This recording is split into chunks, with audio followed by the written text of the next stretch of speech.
Good morning. We gather in this sacred space, made more sacred in this moment by the presence and attention of each and every one of us. I invite those gathered in the sanctuary to greet our live stream participants by turning and waving at the camera in the front right side of the sanctuary. And for those in the sanctuary, let's now take our customary moment to greet one another.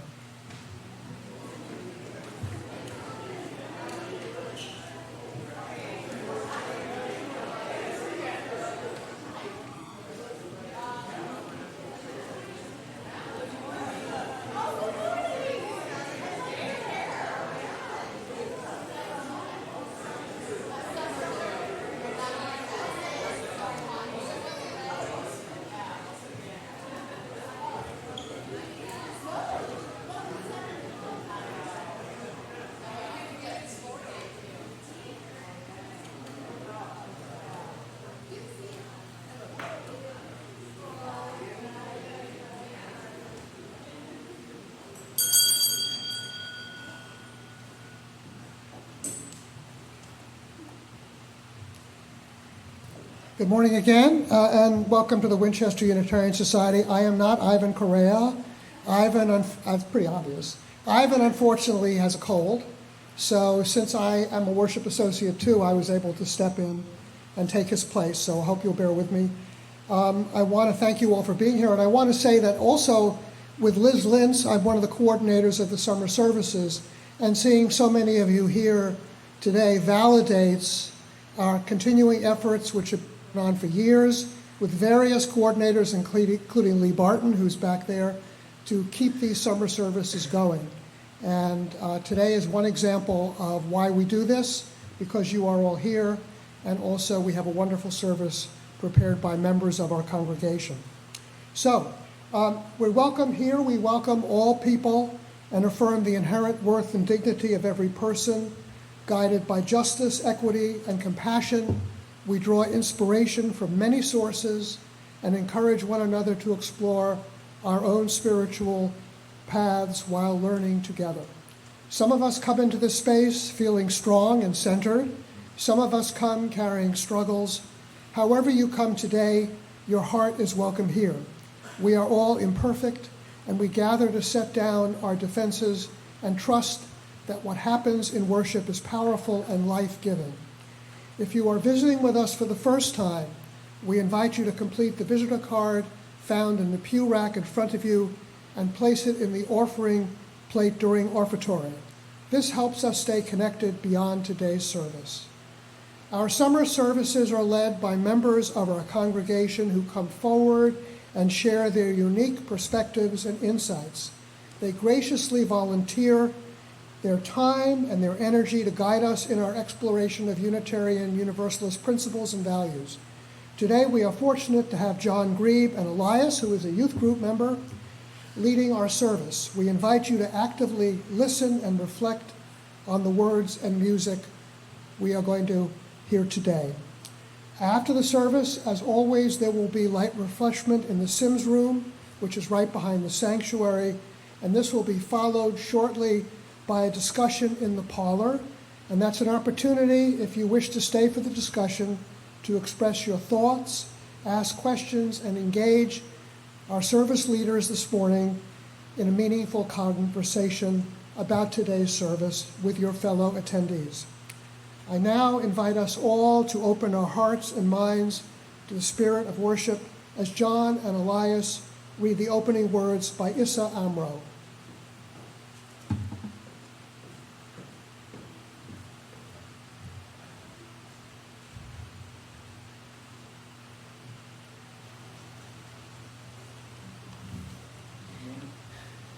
In conflict, the only way forward is through empathy and understanding. We must recognize the pain and humanity of the other side. Real security comes through peace, not military occupation, and a sustainable solution requires dialogue and mutual recognition. I saw a speaker, a Palestinian speaker, at the UU Church in Harvard Square about a year ago. He spoke alongside a Jewish American very prominent author, Peter Beinart, from whose book Martin will read a little later in the service. But just a word from this Palestinian nonviolence organizer, Issa Amro. Thank you. Is this loud enough? Issa Amro said, "Peace is freedom, justice, and self-determination without any kind of concession. That is, not to be treated like animals that are granted shelter, food, or little financial support, but to be treated as a nation with full human and political rights." Discussion will be held afterward in the parlor to continue conversation and to ask questions.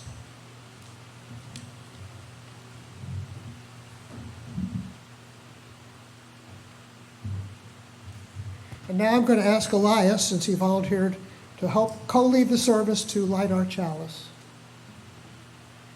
And we light these chalice with these following words. We kindle this chalice to honor the quiet work of becoming good. In the gentle light of daily life, may we find lessons in humility and compassion. May each ordinary moment teach us patience and kindness, and may we meet these lessons with good humor, growing together on the shared path toward goodness. Thank you. And now let us rise in body or spirit and join in singing the opening hymn, number 168 in the gray hymnal, One More Step.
So now is the time in the service that we invite everyone young and young at heart to come down to the front and have a reading of a famous children's book, Desmond Gets Free. I'm going to pull down the screen overhead to be able to see it.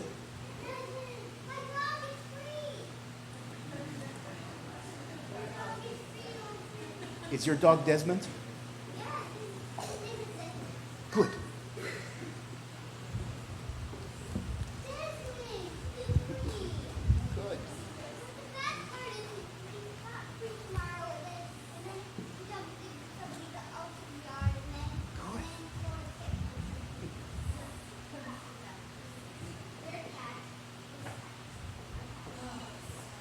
So, Desmond Gets Free.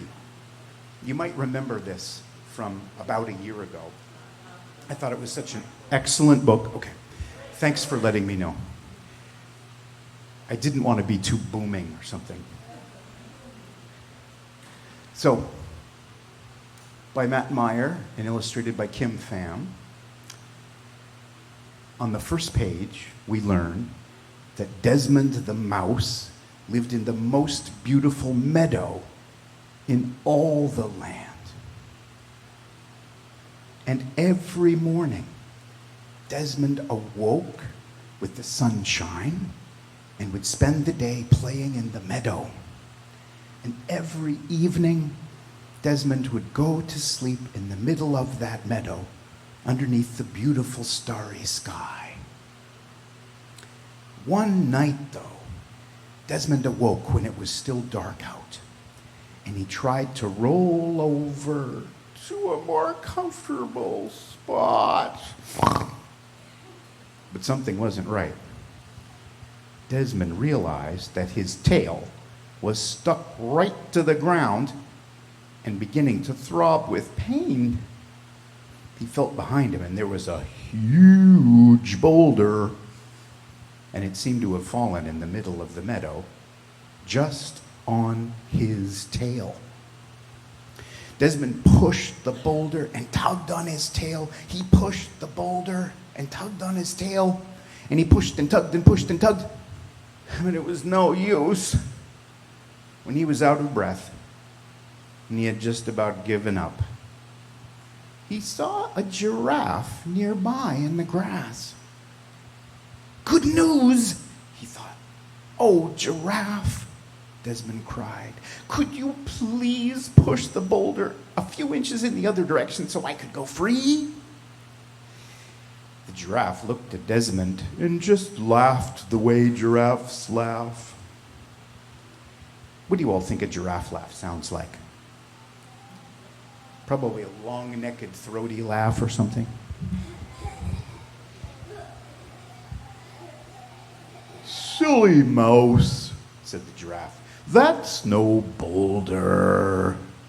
That's an elephant that's fallen asleep in the middle of the meadow, just on your tail.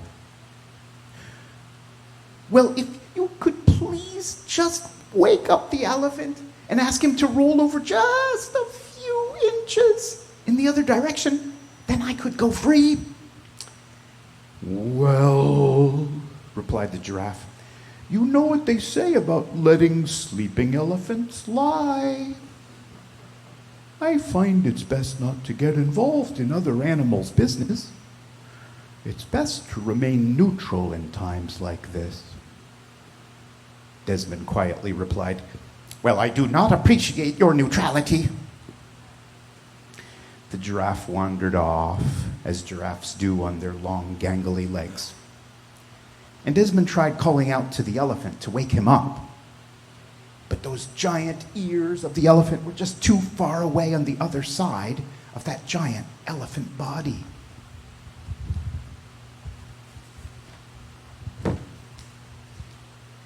So again, Desmond pushed on the elephant and tugged on his tail. He pushed and he tugged and pushed and tugged, but it was no use. When he was out of breath and just about given up again, then a gazelle wandered by. Oh, gazelle, he cried. Gazelle, gazelle, it seems an elephant fell asleep just on my tail in the middle of this meadow, and I'm stuck and it hurts. I wonder if you could gently wake him and ask him to roll over just a few inches in the other direction so I might go free, please. Well, said the gazelle, I see your problem there, but you know what they say about letting sleeping elephants lie. I find it's best not to get involved in other animals' business. I find it's best to remain neutral in times like this. Well, Desmond replied almost to himself this time, well, I do not appreciate your neutrality. Desmond tried again to call out to the elephant, and he tried again to push the giant animal away, and he tried again and again to tug his little tail free, but it was no use. When he was out of breath and just about given up the last time, Desmond saw another mouse wandering through the meadow. Hi, my name is Nelson. Hi, Nelson. This giant elephant has fallen asleep just on my tail in the middle of this meadow. Would you possibly run over and call out into this giant elephant's ears and ask him to roll over just a few inches in the other direction so I could go free? Desmond asked. Of course, said Nelson. Nelson ran all the way to the other end of that giant elephant body and called up to those giant elephant ears at the top of that giant elephant head. But the elephant didn't budge. And the elephant heard Nelson's small voice from far away. But he felt too comfortable to move while being asleep. Excuse me. Nelson ran back to Desmond, a little out of breath, and said, I have an idea. Don't move. And he ran off. I won't, muttered Desmond. A little while later, Nelson emerged through the tall grass, and he wasn't alone. Nelson had found 3 other mouse friends to help him, and each one of them had also brought another 3 friends. The whole group of them ran over to the giant head of the giant elephant, and one mouse scrambled up onto the shoulders of another, and another mouse scrambled up on her shoulders, and then one after another, they climbed up until the whole group of them formed a long mouse ladder right up the side of that elephant. And at last, Nelson climbed up the shoulders of his mouse friends, one on top of the other, until he was way up on that giant elephant head, standing next to that giant elephant ear. Excuse me, he called out right into that giant elephant ear. It seems you've fallen asleep on my friend's tail in the middle of this meadow here. I wonder if you could just roll over a few inches in the other direction so he might go free. The giant elephant made a low groan. I'm comfortable just where I am. Would you go away? What other noises do elephants make, do you think? Can you do a good elephant impersonation? How about?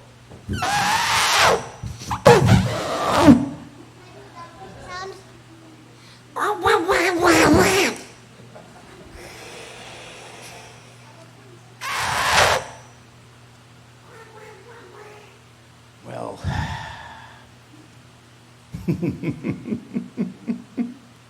where was I? Yeah. Then, so Nelson asked more of his mouse friends to climb up. And one by one, they helped each other up to the side of the elephant. And one by one, they called out into that giant elephant ear on top of that giant elephant head. And again, the giant elephant made a low groan. I'm fine just where I am. Go away. Then Nelson had an idea.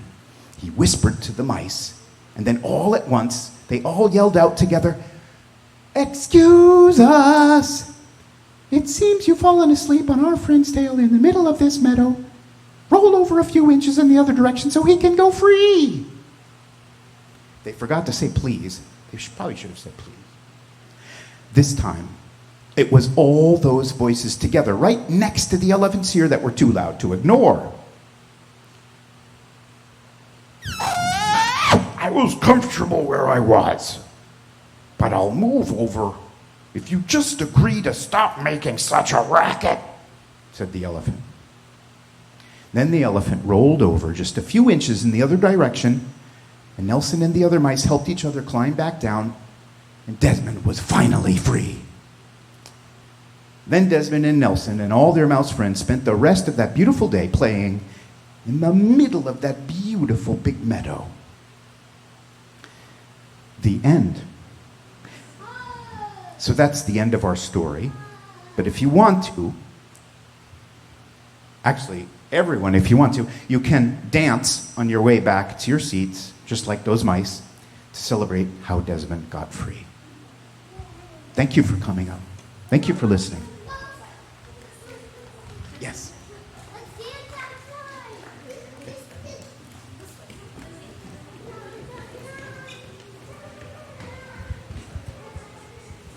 I guess we're not going to sing the children out since we don't have the music. Unless somebody wants to lead us.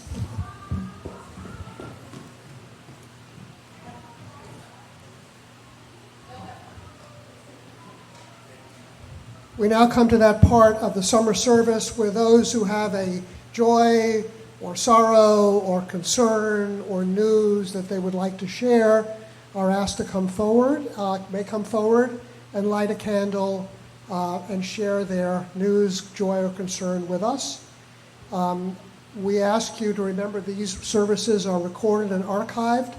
So if there's something you'd rather not be in the public archive, don't come up, but light a candle after the service. So is there anyone who'd like to come up and light a candle?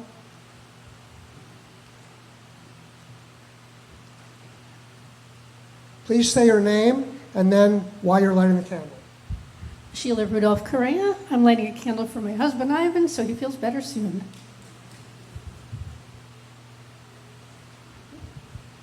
Amen to that.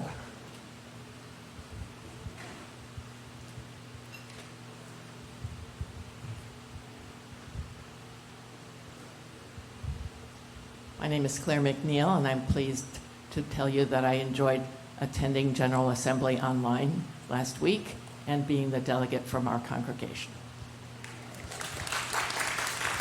Thank you, Claire. Let's see.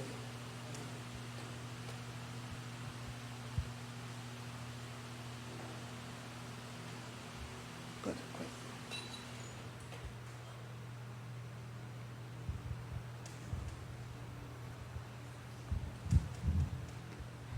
Good morning. My name is Donna Reed, and this is a little bit vague, but I have a number of friends who are not well right now, and I just want to ask everybody to think of people that you know of who might benefit from just a little prayer or wishing them well, and take a little time this week to reach out. Thank you.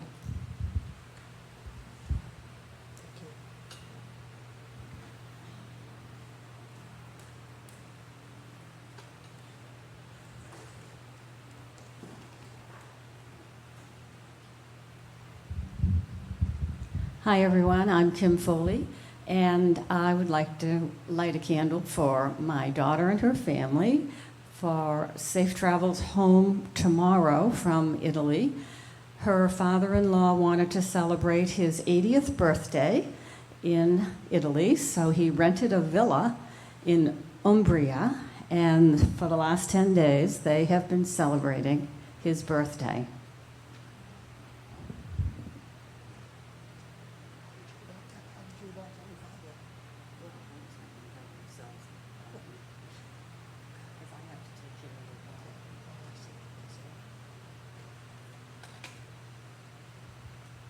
Anyone else? Then let me light one last candle for the joys, sorrows, concerns that those of us here carry in our hearts, and those that are watching online also carry in their hearts.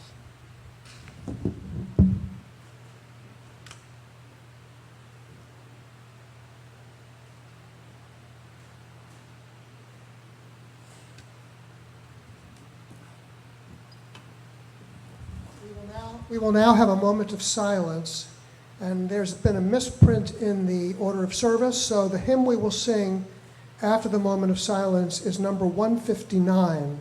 This is my song, not 158.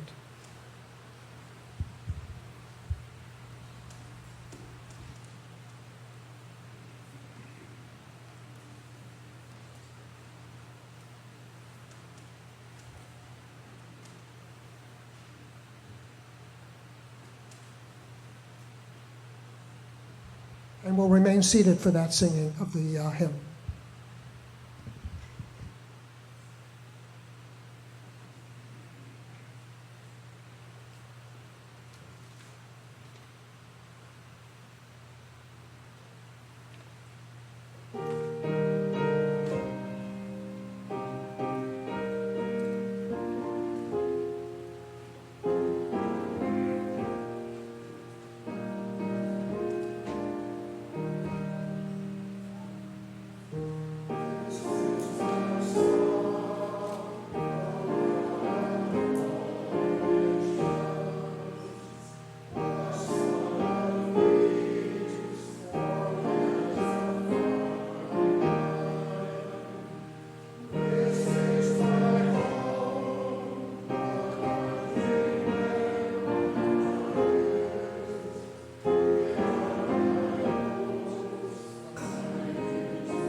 As noted in the order of service, the reading today comes from a work by Peter Beinart called Being Jewish After the Destruction of Gaza, A Reckoning.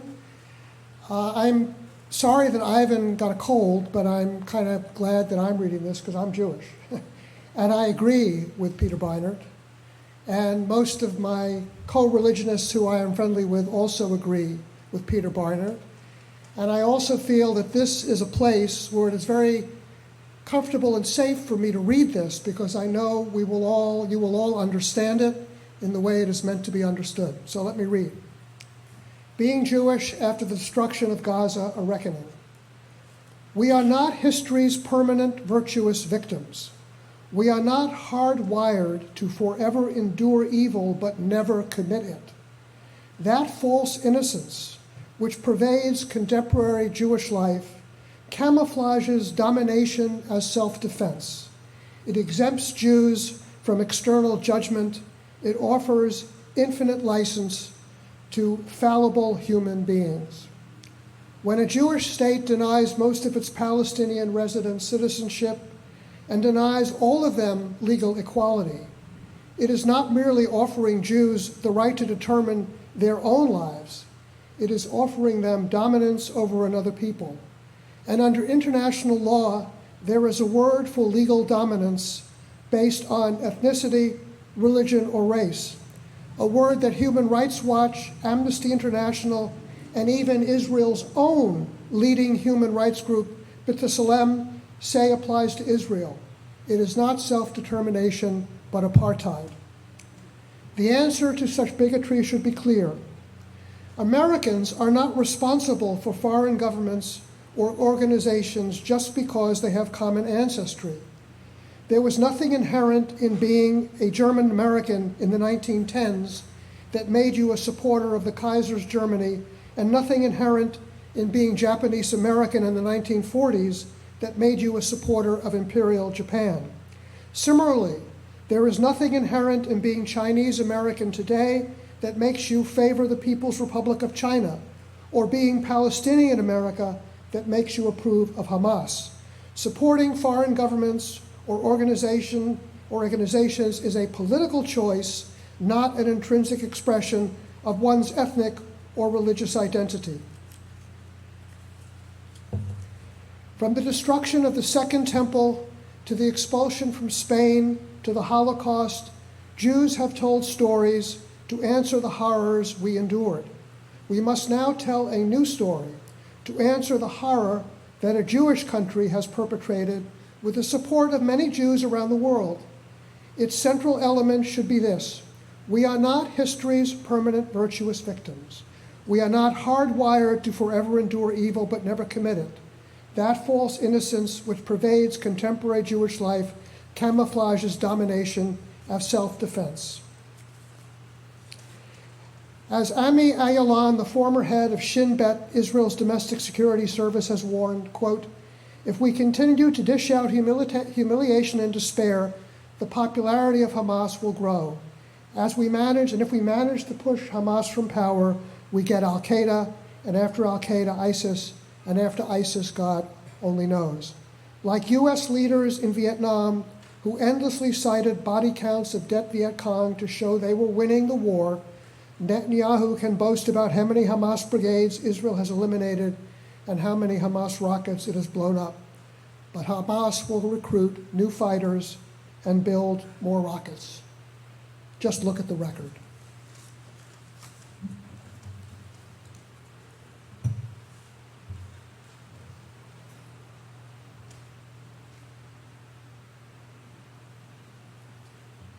Thank you, Martin. We're very glad to have our youth group member Elias with us today, who I think is going to read first. Am I right? And then I'll read second for second reflection. Good morning. My name is Elias, and I'm a WSEG member. I am also half Palestinian from my mother's side of the family. And I would like to give a personal example about how our family has played out with the Palestine conflict over the last 80 years, starting with my grandmother and her parents. My great-grandparents lived in Haifa, historically one of the most diverse cities in Palestine. They were living their lives, caring for 6 children, including my grandmother, and building a beautiful house with Italian marble on Mount Carmel. They had established a business that sold textiles or fabric for clothes and were ingrained as a part of the community. To accelerate this, my great-grandfather worked very hard, speaking 4 languages, Arabic, English, Hebrew, and possibly French, had Jewish clients, and was expanding his business. For context, in 1936, there was a huge recession due to World War II, combined with Palestinians wanting independence from the British, and starting in 1937, the partition of Palestine was announced, which meant that 17% of Palestine would be partitioned to the settlers, although, as we have learned over the decades, that number ended up being closer to 97%. Given that they had lived many generations in Haifa and the increasing violence was nowhere near them, my great-grandparents were not concerned. So, instead of focusing on politics, they focused on their family and business. My great-grandfather even traveled 2 weeks by boat to Paris to buy expensive equipment, completely clueless that less than a decade later, he would have to leave it all behind. Fast forward to 1947, and my 4.5-year-old grandmother was playing in the streets as the violence got closer. One of my grandmother's first memories was her sister shushing her and taking her behind a building because there were gunshots down the street. My great-grandparents were fairly unfocused about everything going on until May 15th, 1948, what is referred to as the Nakba, the day that 750,000 Palestinians fled. The decision for my family to flee was made by my great-grandmother after son of a doctor, a neighbor, was shot down the street. So, my great-grandparents grabbed what they could and left in the car they were lucky to have while others had to walk. Nevertheless, they still left almost everything they had behind. They arrived in Lebanon just outside Beirut, still optimistic. They thought this was a temporary skirmish that the British would step in to solve. My great-grandfather and his brothers would sit around the radio for hours, waiting to see when they could go back. But days and months passed and nothing happened. So, my great-grandfather snuck himself back to his house in Haifa to sell his belongings for pennies to the dollar and get whatever money he could back. When he returned to Lebanon, his feet had blisters on them for walking for miles to get back to his family. He reported that people were already living in the brand new house that they had been building. My grandmother grew up doing what she could to appear as Lebanese as possible. This was because she was explicitly told by a few well-intended older women to do so. Her parents were equally quiet about their Palestinian background, keeping their heads down and trying to rebuild their lives. Nobody was allowed to speak of their heritage. Several years later, my grandmother started medical school in Beirut, Lebanon. She was one of the 6 women out of 100 students in her class. Fairly quickly, a friend of hers asked her if she had met the male student at the school that was also Palestinian. My grandmother's response, "Where is he? He is mine." Enter my grandfather. My grandfather's family had a similar story. He was born in Jaffa, a town near what is now Tel Aviv. His father was a pharmacist with 5 kids, and unfortunately we don't know much about his immediate family due to the aforementioned silence. However, we have learned from other relatives that 300 years prior to this, an ancestor immigrated from Russia to establish an Eastern Orthodox church in Jerusalem. Back to medical school, a few years later my grandparents graduated, and on the very next day they flew to America for their residencies. They then married and had their first child, who they named Fawad, which is kind of weird because the only uncle I have is Uncle Richard, and knowing if I had a secret uncle is kind of important. Apparently they quickly learned that preschoolers couldn't pronounce the name Fawad, along with a larger lesson that to make in America, they had to leave their past behind. So, having come from Lebanon, they renamed him to a French name, and thus we have Uncle Richard. Holding on to the Palestinian identity continued to be difficult. So the choice was made. Like their parents, they decided to never look back again, instead focus on their children, their career, and their future in America. This approach, on paper, worked very well. Uncle Richard made it into Harvard, and their children had no clue of their heritage. If you were to ask one of them, they would probably think that they were French. However, one day, my grandfather decided to ask Uncle Richard what he learned at Harvard. But instead of giving the usual, "It was good," and "I learned stuff," he decided to drop a bomb on them by telling them that what he learned about how terrible Palestinians are. My grandfather reacted like this. I'm sorry, what? They then proceeded to give the usual lecture that had been taught over the generations. Yes, you're Palestinian. We didn't tell you for your safety, and for your own good, please don't tell anybody. So, of course, my mother goes to school the next day and tells her friend this new news. Her friend immediately responded with what first came to her mind. She held her hands like a gun and said, "Bang, bang, terrorist." My mother learned that, shockingly, her parents had been right. Still not sure what she means, but okay. Now, I'm going to be perfectly honest. At this point in writing this speech, I had no clue what to say beyond this point. After all, if over 80 years of the best talent in the world and pouring billions onto the problem hadn't solved this, then who am I to? The least I could do that is talk about what was previously silenced. Thank you for listening.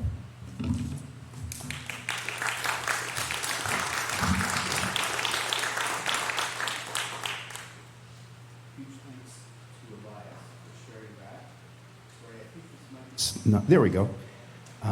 Huge thanks to Elias for sharing that fascinating story. I didn't know there were people of Palestinian descent attending the church or living in Winchester before starting to talk about this, which was just over a year ago, and working with the racial justice group of the church as well.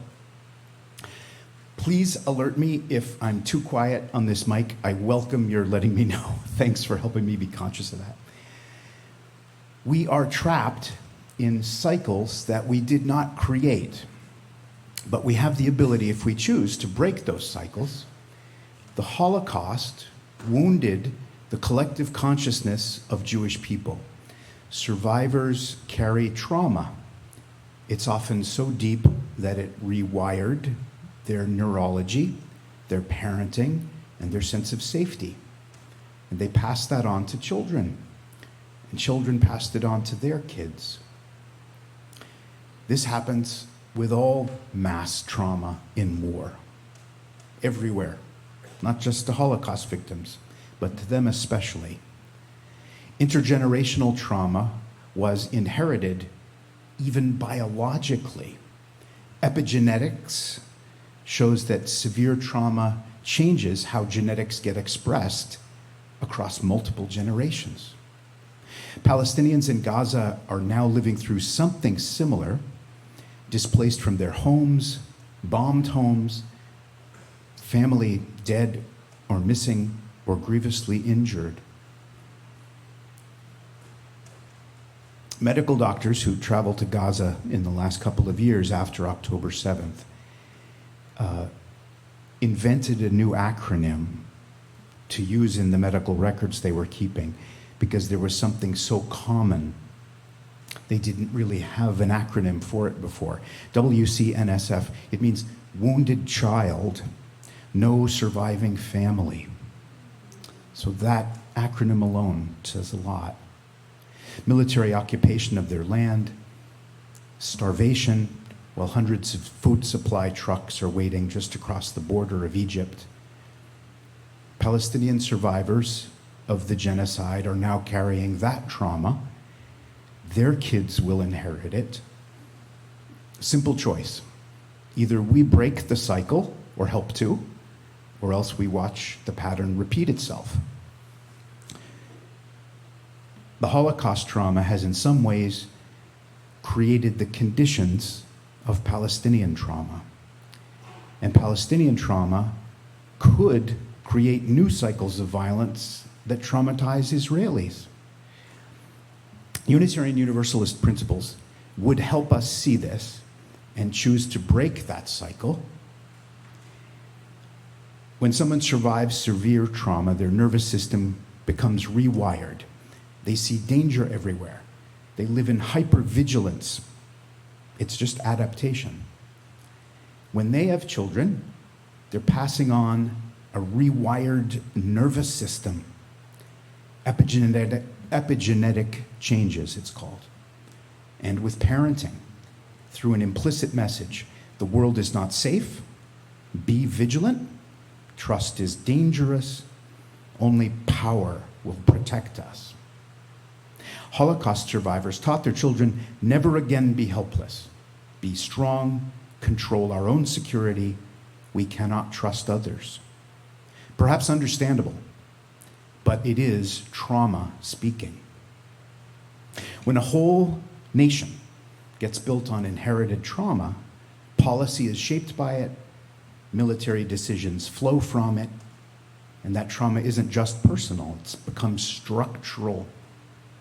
It became occupation, it became a choice to control instead of negotiate, it became military dominance as the strategy. And we in the United States, with our billions of dollars of funding, have perpetuated that in many ways. The United States has given military funding, not just economic development. That initially happened too, but that ended, and now it's just military funding. The United States gives Israel for the last, I think it's over 50 years, over 65. Although this all started more like 80 years ago, in 1948. Palestinians now are under systematic threat, and parents saw their children die, families and communities obliterated, and the trauma is passed on. And like any children in that situation, Palestinian children will learn the world isn't safe. Israelis might kill us. We cannot trust. And we can either break that cycle and help to break the cycle, or we can watch it repeat over and over. And I ask this question, would we rather break the cycle to stop letting intergenerational trauma continue to shape policy? The UU first principle, every person has inherent worth and dignity. Trauma says only our people have inherent worth, not others. The ones who traumatized us are dangerous. Humanity is conditional for them. And sometimes some have called them animals, meaning inhuman or not deserving of humane treatment. The first principle says every person, Israeli and Palestinian, has inherent worth. Breaking the cycle of intergenerational trauma means asserting both peoples have inherent worth and both deserve the power to shape their own futures. Massive U.S. military aid to only one side is denying that possibility. Refusing huge ongoing military aid to Israel would affirm the UU first principle from this understanding. The second principle, justice, equity, compassion, it means we see how trauma becomes power and oppression. It means refusing to nearly fuse the US and Israeli militaries together. And believe it or not, after Benjamin Netanyahu in May told a 60 Minutes interview on American television, which is still, I think, despite its recent changes, it's been considered the weekly news program most trusted by Americans. And Prime Minister Netanyahu of Israel, who I think it's worth remembering, is considered about as far right-wing as our current sitting president, and is protested in the streets by Israelis who want to put him on trial for corruption, like many of people we know have protested our sitting president. So this is not any Israeli leader. This is not every Israeli leader. This is a very particular one.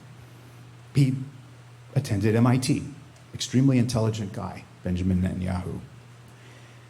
After he said that, within a month, interestingly, in the United States Congress, the new National Defense Authorization Act, which is very routine and it comes up every single year. They're currently considering next year's, it's called the 2027 NDAA, National Defense Authorization Act. It's just pretty routine, except there was a new section, and there is a new section in the one if you want to look it up.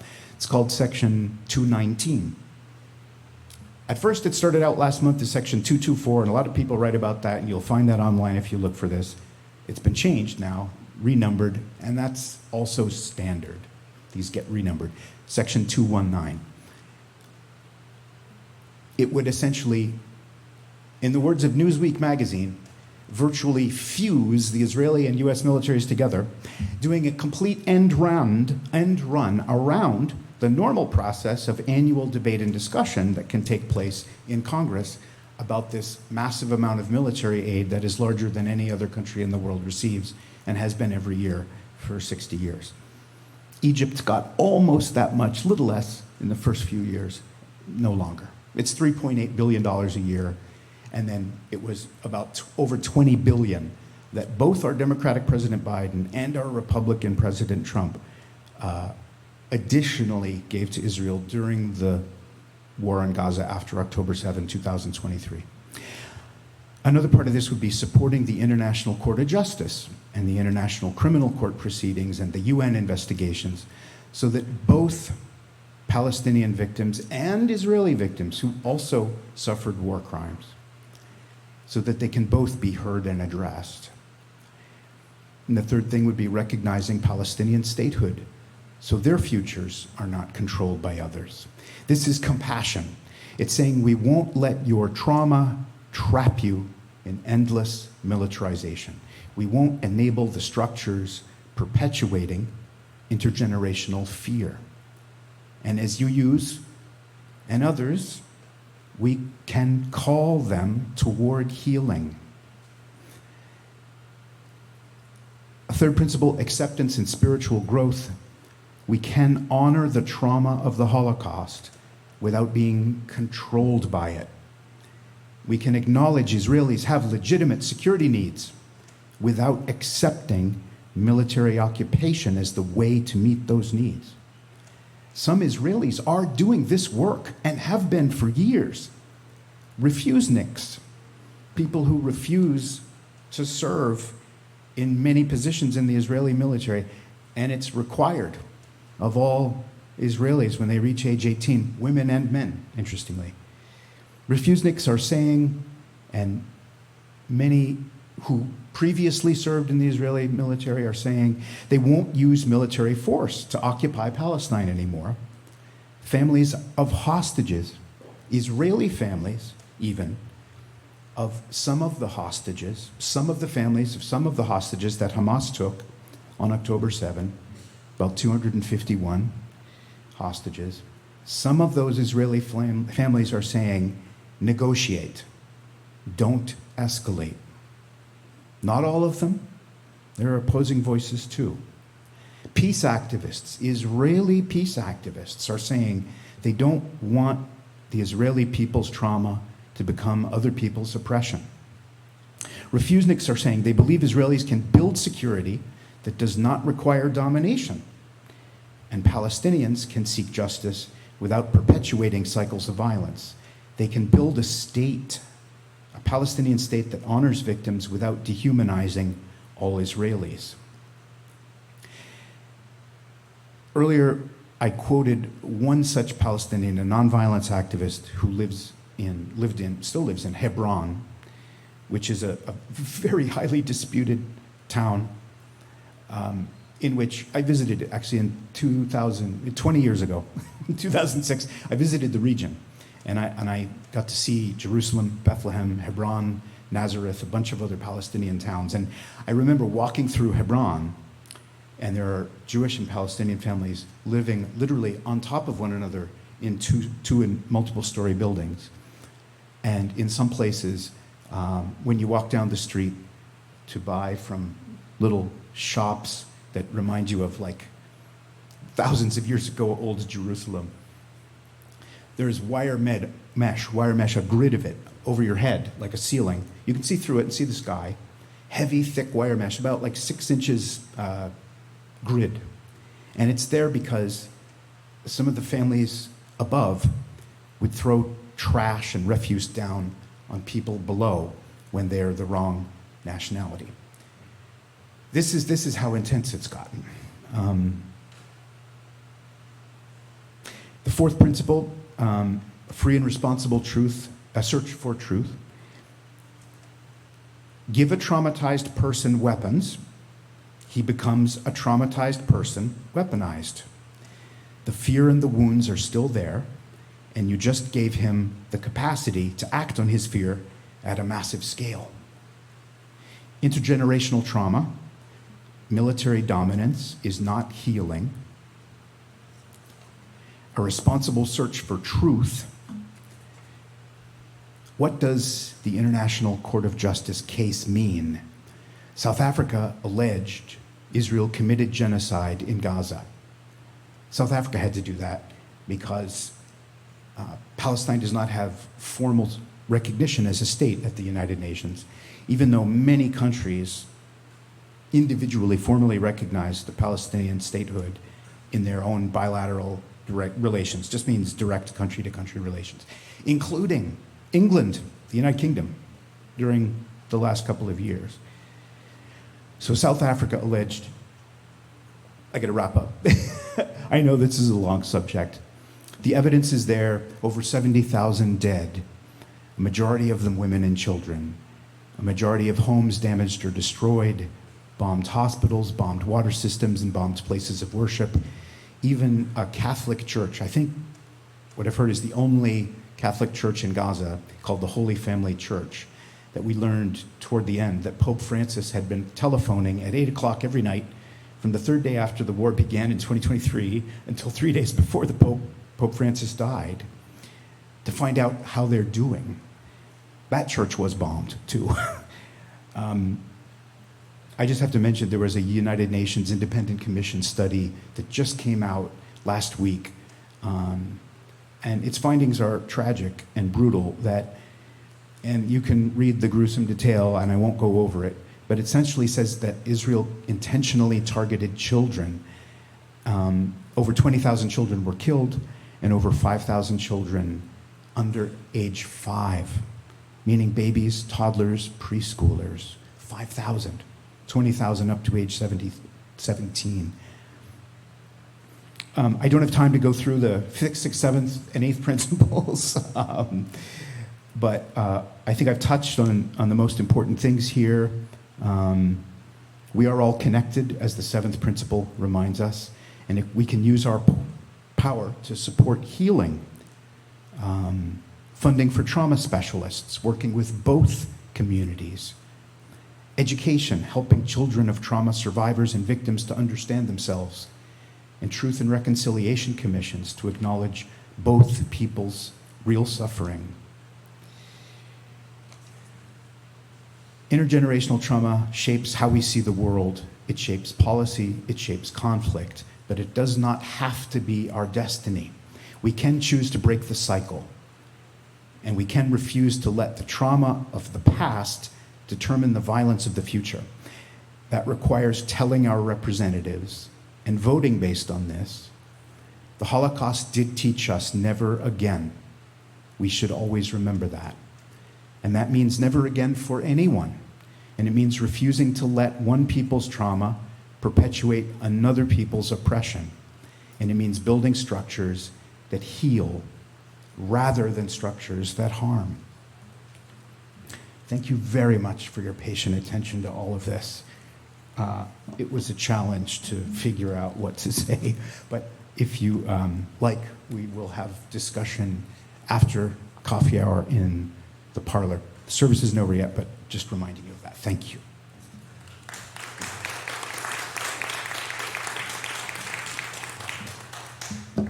Thank you, John and Elias.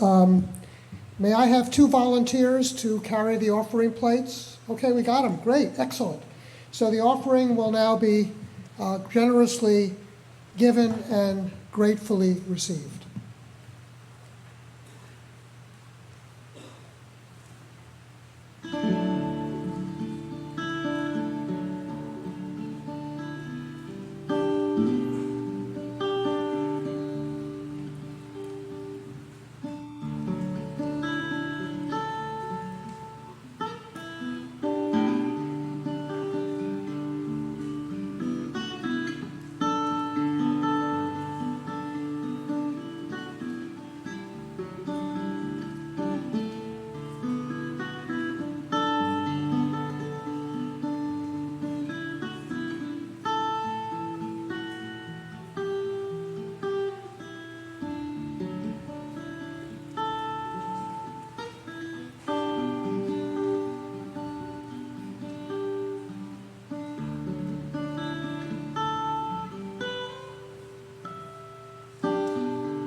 Those who wish to do so are invited to join in the unison affirmation.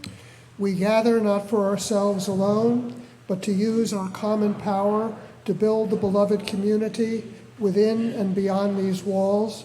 We create and reaffirm this covenant this day to make justice flourish, to practice compassion amidst difference, and to embody transformative love. Please rise either in body or in spirit for the singing of our closing hymn, number 161 in the gray hymnal, Peace, the Perfect Word is Sounding.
Please be seated.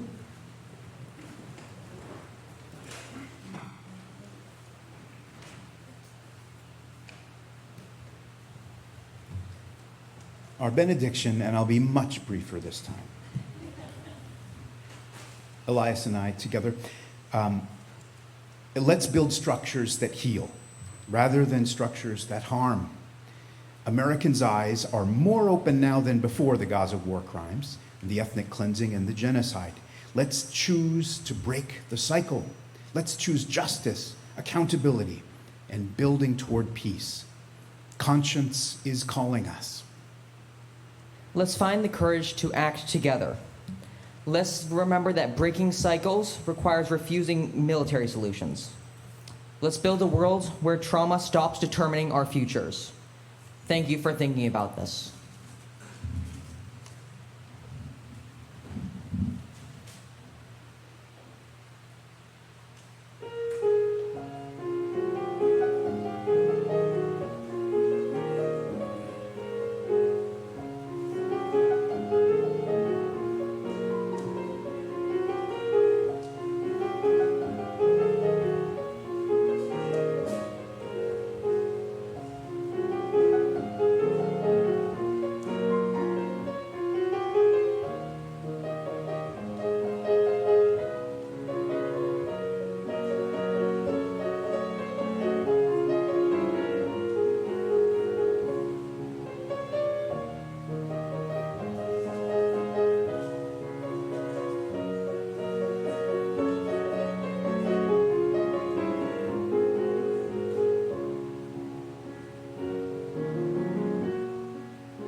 The applause has indicated how grateful we are to Team Forcucci for giving us such beautiful music. Please read together with me the words for extinguishing the chalice. We extinguish this flame, but not the light of truth, the warmth of community, or the fire of commitment. These we carry in our hearts until we are together again. This service has ended, but our life of service continues. Let us continue our conversation in the Sims room, where we have some refreshments, followed in about 15 minutes by a discussion of today's service in the parlor.